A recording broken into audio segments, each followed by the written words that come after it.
Mummy ఏం చేస్తున్నావు? ఎందుకు ఇలా చేస్తున్నావు ఇప్పుడు?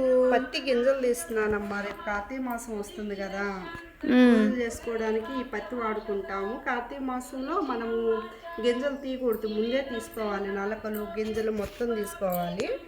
ఈ పత్తిని పగుడి పత్తి అంటారమ్మా. మామూలు పొలాల్లో దొరికే పత్తి కాకుండా ఈ పత్తితో చేసుకుంటే చాలా మంచిది అంటారు పెద్దలు. అమ్మమ్మ వాళ్ళు, మా అమ్మ వాళ్ళు చెప్పేవాళ్ళు. నేను కూడా అప్లై చేస్తున్నాను. ఇది మా మేనత్త వాళ్ళ దొడ్లో ఉంది కదా, నిన్న మామ తీసుకొచ్చి ఇచ్చిందమ్మా ఈ పత్తి. అందుకు రేపు కార్తీక మాసం కోసం చేస్తున్నాను. ఇప్పుడు వీటిని దీపాల్లాగా చేస్తావా? ఒత్తులు చేస్తాం మనం. 360 ఒత్తులు, 108 ఒత్తులు, రోజు చేసుకునే ఒత్తులు చేసుకుంటాము. Okay okay. వీడేం చేస్తున్నాడు? వీడు చూస్తున్నాడు నేనేం చేస్తున్నానా అని చూస్తున్నాడు.